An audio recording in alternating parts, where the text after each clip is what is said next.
semuanya, kembali lagi bersama gue Rian di channel Spicy Man TV. Hari ini ya udah agak malam sih gue mencoba untuk membuat konten ini, karena gue tahu juga gue udah lama banget tidak membuat konten-konten yang menarik lagi, supaya ya ada isi kontennya ya. Walaupun tidak begitu bagus ya, setidaknya ada konsisten gue mau membuat lagi. Karena kenapa gue pengen membuat lagi? Karena gue termotivasi sama beberapa teman gue yang akhirnya sekarang sudah menyentuh 5.000, 6.000 sampai 7.000 subscriber. Dan gue berpikir harusnya gue juga bisa kalau gue bisa konsisten kayak mereka. Jadi kali ini gue mau bikin konten baru lagi, yaitu tentang nongki. Segmen baru loh, segmen kayak podcast gitu, cuman untuk sekarang ini gue buat sendiri dulu, yaitu namanya nongki. Ngobrol bareng, asik dan santai. Jadi topik yang gue bahas ini itu yang pastinya asik dan santai, tidak serius-serius banget, tetapi ya bisa edukatif dan bisa juga ya sesuai dengan pembicaraan atau sesuai dengan pengalamannya saja.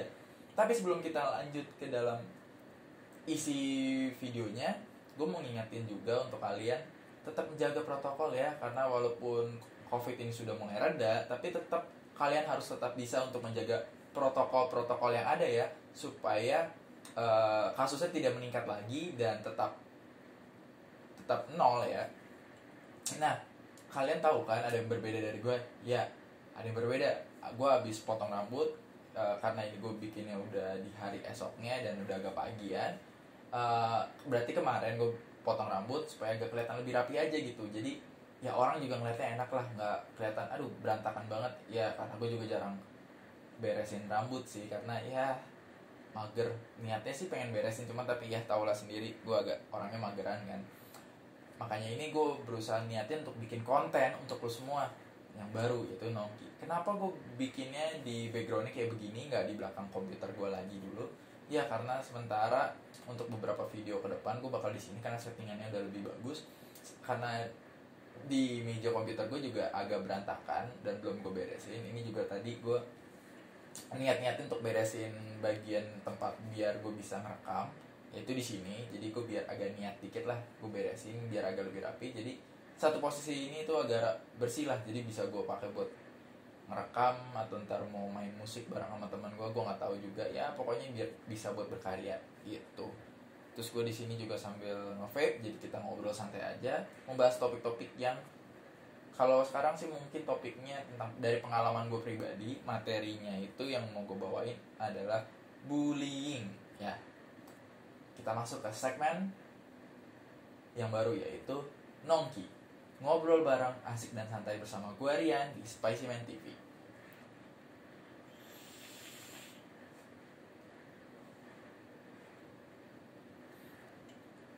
Iya, jadi gini, gue mau cerita-cerita sedikit lah ya. Kalian tahu sendiri, gue bikin YouTube channel karena gue dulunya pernah dibully ya. Kalian sendiri tahu kan apa artinya bullying atau bully? Ya, bully itu adalah mencaci maki orang atau menghina orang atau menjelekan orang di depan banyak orang dan membuat mental orang tersebut jadi turun. Dan karena itu bullying itu ada dua macam loh. Untuk sebagai edukasi aja singkat, bullying itu ada dua macam, yaitu bullying yang secara langsung ya biasa dikenalnya sebagai bullying aja, dan secara virtual atau yang biasa orang sebut tuh cyberbullying. Bedanya apa? Bullying yang secara offline itu bisa terjadi karena kekerasan dan bisa terjadi karena kata-kata juga. Tetapi kalau cyberbullying itu jarang menggunakan kekerasan, tetapi melebihkan ke kata-kata yang senonoh atau kata-kata yang tidak semestinya diucapkan dari orang-orang tersebut. Misalnya contoh cyberbullying yang udah sering ada di Indonesia tuh adalah satu, yaitu contohnya paling simpel adalah menghina orang, widih cantik tapi sayang gendut. Nah, itu secara nggak langsung kalian itu membuli mereka atau membuat mereka mentalnya itu menjadi hancur. Dan ada juga bullying yang lain, nggak mesti harus cyberbullying yang seperti mengatakan itu, tapi secara tidak langsung, misalnya menghina orang, gameplay lu cacat, itu juga termasuk bullying. Dan kalian tahu nggak sih, penyebab bullying itu bukan karena lingkungan doang loh. Karena kan yang kalian ketahui adalah bullying itu palingan kan kayak gimana ya, kita ngobrol terus abis itu paling mikirnya orang, oh iya gue dibully karena kata-kata. Padahal sebenarnya nggak cuma dari kata-kata, nggak dari lingkungan juga. Jadi bullying itu bisa terjadi karena broken home, dari lingkungan, dari lahir gitu ya. Misalnya contohnya paling simpel banget, orang dibully mungkin karena keluarganya lagi broken home, kayak berantakan, yang orang tuanya nggak bisa akur, jadinya selalu berantem terus di rumah, atau yang orang tuanya itu memikirkan dirinya masing-masing gitu, paling cuma anaknya dikasih uang aja gitu. Nah, kalau yang kayak gitu itu juga termasuk bullying loh ya. Bullyingnya itu jadi mental orang itu yang diserang. Jadi bullying itu secara langsung itu adalah menyerang mental orang itu, baik psikis atau mental batin. Nah, kalau udah batin tuh udah lebih berat banget. Kalau psikis tuh ya lebih ke fisik. Dan sebenarnya dua-duanya nggak ada yang baik gitu ya. Dan banyak orang yang karena bullying sendiri yang udah gue tahu gitu ya, itu sampai menyakiti dirinya sendiri, bahkan ada orang yang bunuh diri juga loh. Jadi jangan menyepelekan dari bullying ya, stop untuk bullying ya. Karena bullying itu sendiri bisa membuat mental orang tuh jatuh. Mungkin gak pede di depan umum, itu salah satu penyebabnya loh. Jadi orang bisa gak pede di depan umum mungkin karena dia pernah dibully gitu. Pada saat dia tampil di depan banyak orang, dibilang, lu materinya garing. Itu secara gak langsung lu membuli mereka di depan banyak orang. Kalau kalian pengen memberikan saran, setidaknya secara halusnya adalah ngirim email ke mereka atau nge-DM mereka saja secara formal. Dan kalau misalnya mau lebih enak lagi, yang ngomong aja depan langsung, sorry bro, tadi materi yang lu sampaikan sedikit garing, atau materi yang lu sampaikan kurang sesuai, bisa loh lu seperti ini. Setidaknya lu bisa ngomong seperti itu ya. Karena ya itu sendiri yang gue alamin gitu. Jadi gue pernah dibully cuma gara-gara hal sepele. Dan gue dibully tuh dari SD kelas 5 apa 4 sampai kuliah di waktu di kampus yang di Serpong. Nggak perlu gue sebutin mereknya, kampus gue ya, yang lama. Pasti kalian juga ada beberapa yang udah tahu kampus lama gue di Serpong tuh apa namanya. Jadi gue dibully itu karena cuma hal sepele, yaitu gue mendekati seorang cewek ya, yang menurut gue biasa aja. Gue mendekatinya pelan-pelan gitu kan waktu masih SD. Dan gue kan orangnya ramah, friendly, jadi otomatis semua orang gue ajak ngobrol gitu kan. Gue gak memandang fisik, gak memandang harta atau finansial kan. Jadi gue ajak ngobrol aja semuanya gitu kan. Pada saat gue ajak ngobrol, ternyata ada salah satu teman gue yang ngebully gue, yang ternyata itu pada saat SMP dan SMA dia sebagai pentolan sekolah yang paling kuat lah kasarnya. Dia jadi mendominasi gitu. Karena ya gitu, karena dia mikirnya adalah gue tuh pengen deketin tuh cewek, tapi lu duluan. Gue gak mau, gak terima. Udah cuma sepele itu. Dan bullyingnya itu jadi dari SD sampai SMA. Yang sebenarnya yang lainnya sebenarnya gak mau ikutan bully, cuman karena mereka takut sama si orang ini, karena orang ini mendominasi kasarnya, menjadi raja lah di tempat itu.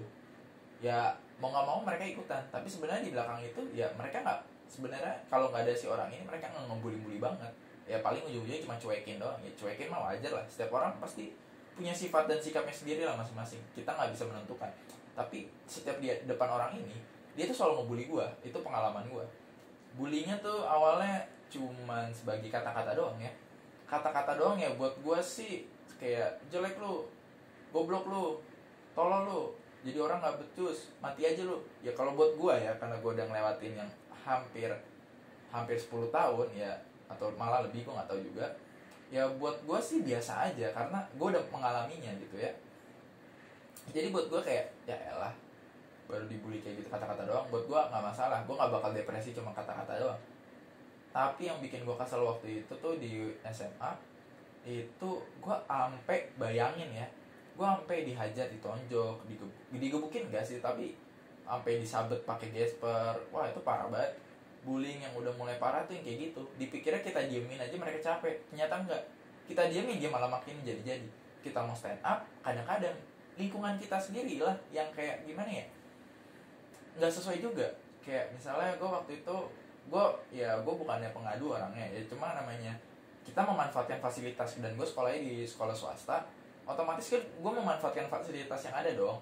Jadi gue memanfaatkan fasilitas yang ada untuk melaporkan kejadian gue ke guru BK.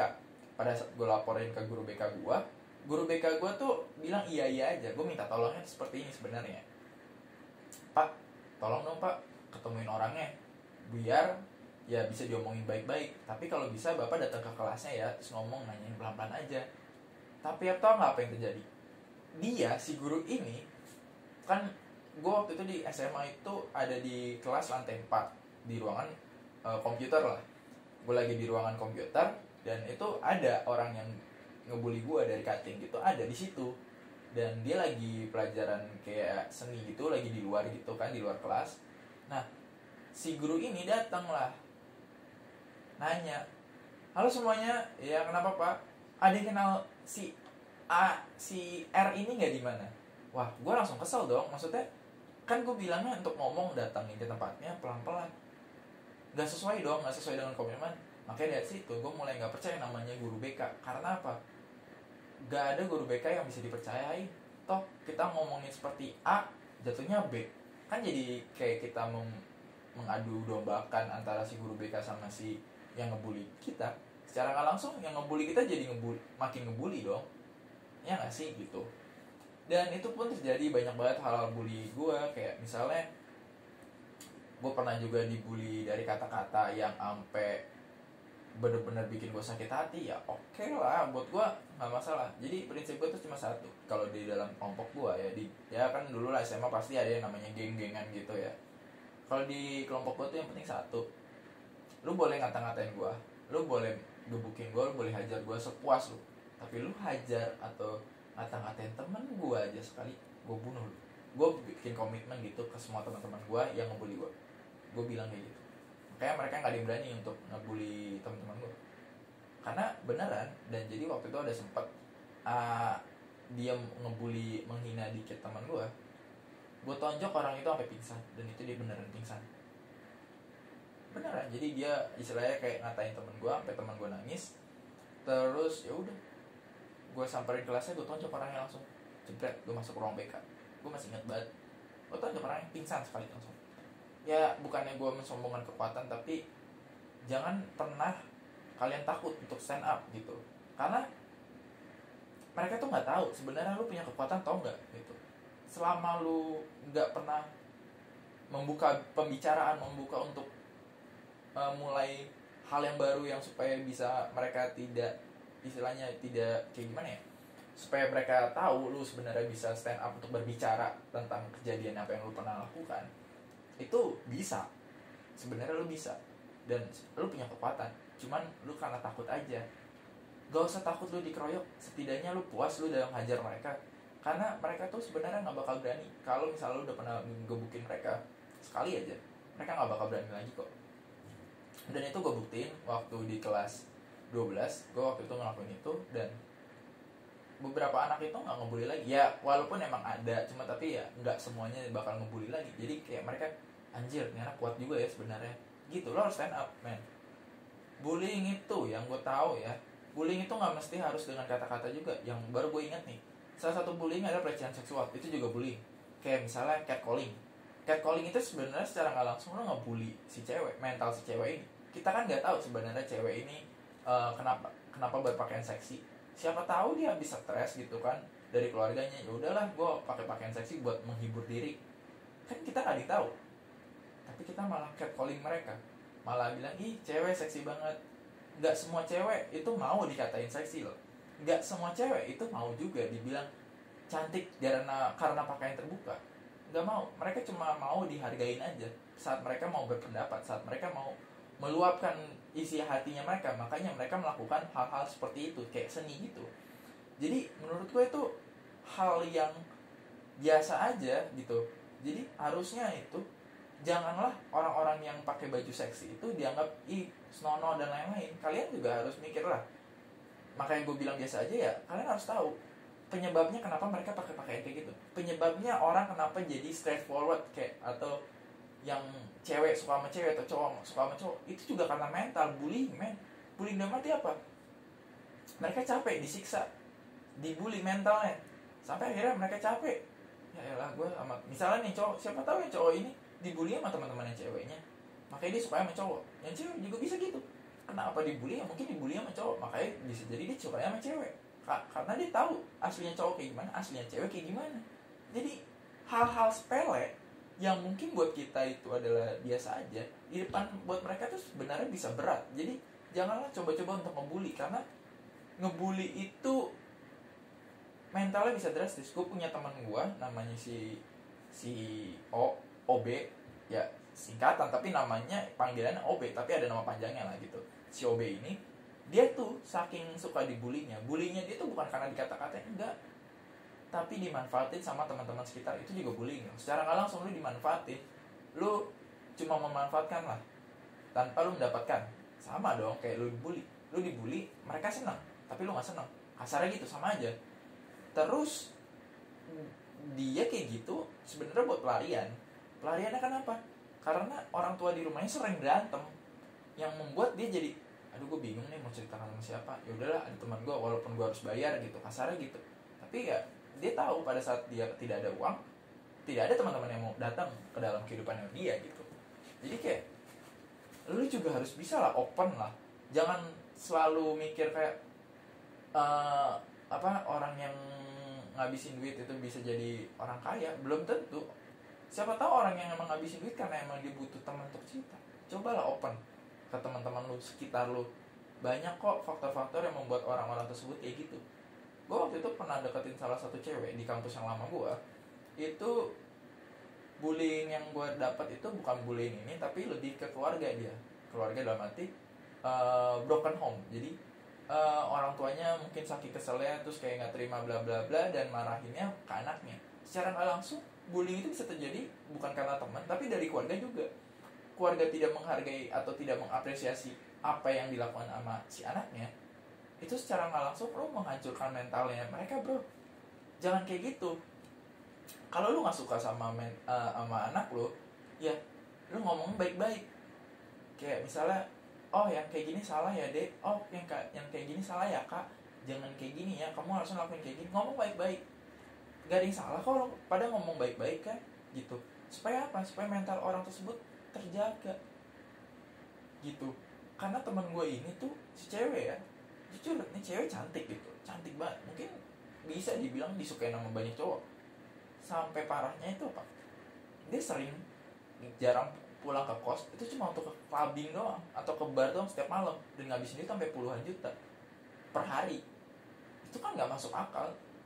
Dan saat gue deketin, gue cerita, gue tanyain kenapa dia bisa kayak gini, dia terbuka lah dan adalah. Terus dia kasih tahu dia ngerokoknya sehari 3 bungkus lah. Pada saat gue kenal dia selama 3 bulan, yang pertama gue tahu adalah itu cewek berubah drastis loh. Berubah drastis dalam arti apa? Dia bisa berubah. Pengeluaran dia yang tadinya bisa sehari itu bisa sampai puluhan juta atau belasan juta, dia cuma ngeluarin 10 juta per bulan untuk kuliah doang. Maksudnya untuk tinggal di kos, kebutuhan makan cewek dan skincare dan lain-lain lah, gue ngerti lah.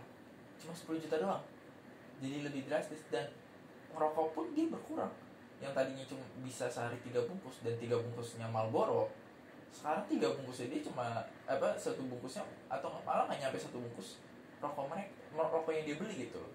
Benar-benar ini berubah banget. Karena mungkin feeling gue, dia menemukan teman untuk bercerita gitu loh.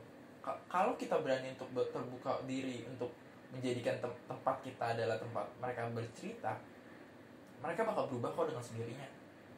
Banyak hal yang bisa lo lakuin supaya mereka berubah kok. Gak mesti harus lo belanjain macam-macam kok. Gak mesti kok semua orang harus dibelanjain gitu. Banyak hal gitu. Teman gue yang gue bilang OB ini, salah satu kasusnya dia adalah apa? Dia kasus yang pelariannya dia dalam bullying atau dibully itu apa? Dia kebut-kebutan di jalan raya sampai kecelakaan. Kecelakaannya bukan 1-2 kali, udah nggak bisa dihitung lagi, belasan kali. Kaki patah, tangan patah, tapi tetap ngebut gitu. Udah sembuh ngebut lagi, kecelakaan lagi. Bisa dibayangin nggak?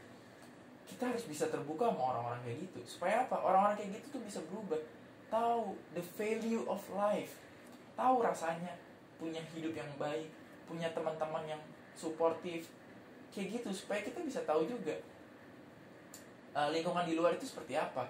Kita harus bisa terbuka dari perspektif kita gitu, supaya kita bisa ngerti juga perspektif mereka kayak gimana. Belajar untuk mengerti sekitar kita supaya kita tahu juga cara menghadapi mereka. Jangan menggunakan perspektif kita doang, tapi menggunakan perspektif ketiga dalam arti adalah cobalah menggunakan perspektifnya mereka, cobalah menggunakan perspektif orang tua mereka, cobalah menggunakan perspektif teman-teman mereka. Supaya apa? Kita mendapatkan jalan tengahnya, titik tengahnya. titik tengahnya, pada saat kita dapat titik tengahnya, kita bisa memotivasi mereka, kita bisa menjadi bagian dalam hidup mereka, bisa membuat hidup mereka lebih bermakna. Karena hal sepele buat dari kita yang kita lakuin ke mereka bisa jadi hal terbesar yang mereka pernah dapat. Itu yang pernah gue lakuin kepada semua teman-teman yang pernah broken home. Karena broken home doang, kalau anaknya kena mental biasa, oke lah. Tapi kalau misalnya sampai kena mentalnya tinggi, itu termasuk bullying loh.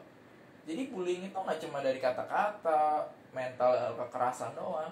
Dalam pertemanan, enggak. Bullying juga bisa dalam arti dalam keluarga, perpecahan dalam keluarga. Yang mentalnya membuangnya ke anaknya, itu bisa jadi bullying juga. Bullying itu secara nggak langsung adalah korban dalam penyiksaan mental. Jadi bullying itu sendiri terjadi karena emang mental lu yang disiksa gitu. Jadi jangan berpikir kalau misalnya bullying itu gampang lah, orang bullying tinggal ke psikiater aja. Enggak segampang itu bro. Ada orang yang kena bullying malah dia jadi cacat. Ada orang yang kena bullying malah jadi autis. Banyak hal yang terjadi. Jadi jangan berpikir karena bullying itu gampang solusinya. Enggak, banyak kok. Hal-hal yang paling sering gua temui itu tuh hal-hal bullying secara broken home. Itu paling banyak gua temuin. Kasus-kasusnya juga mulai banyak. Ya gue sendiri juga ngalamin dulu waktu masih SMP, SMA, sampai bahkan kuliah loh.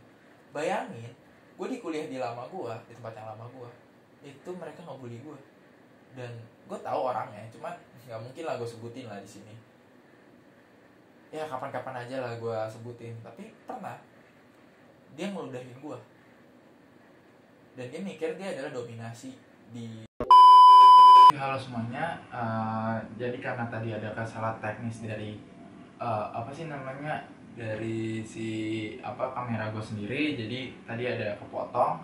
Jadi mungkin untuk kedepannya gue bakal coba untuk memperhatikan kamera gue supaya mungkin biar nggak terlalu kelamaan juga, supaya nggak banyak ngomong juga. Feeling gue gitu, banyak ngomong sih, tapi nggak bakal berasa loh kalau kita cerita kayak gini. Sebenarnya banyak pengalaman di luar sana yang gue pengen dengerin. Kalau bisa kalian cerita di komen di bawah ya, cerita-cerita kalian yang menarik.